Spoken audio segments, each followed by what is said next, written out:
የሻቢያና ህወሓት አክቲቪስቶች በኢትዮጵያ የድሮኖችና የድሮን ባለሙያዎች ጥራት ስጋት ገብቶናል ሲሉ ጻፉ። ጠቅላይ ሚኒስትር አብይ ድሮኖቻቸውን በተለያዩ የሀገሪቱ ክፍል አስቀምጠዋል።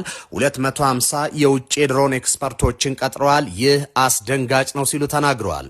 የኤርትራ ሚዲያዎች በበኩላቸው መፍራት አያስፈልግም፣ የኢትዮጵያን ክልሎች ማተራመስ አለብን ሲሉ ጽፈዋል።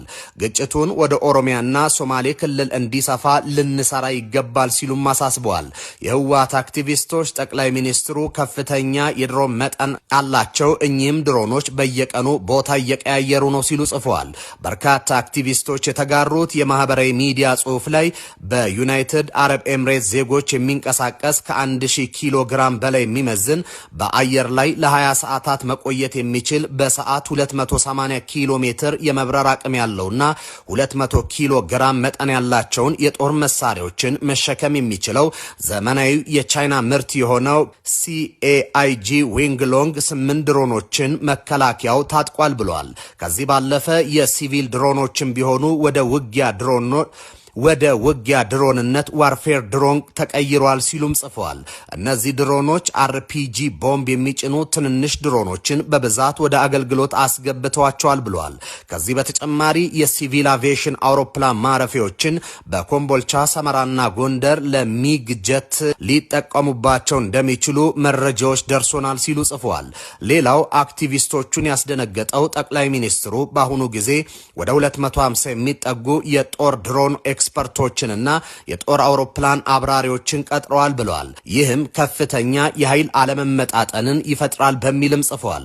አክቲቪስቶቹ ከ250 የድሮን ኤክስፐርቶች መካከል 40 የኤምሬት ዜጎች፣ 10 የቱርክ ዜጎች፣ 10 የቻይና ዜጎች፣ 2 የዩክሬን ዜጎችና 1 የደቡብ አፍሪካ ዜጋ ይገኝበታል ብለዋል።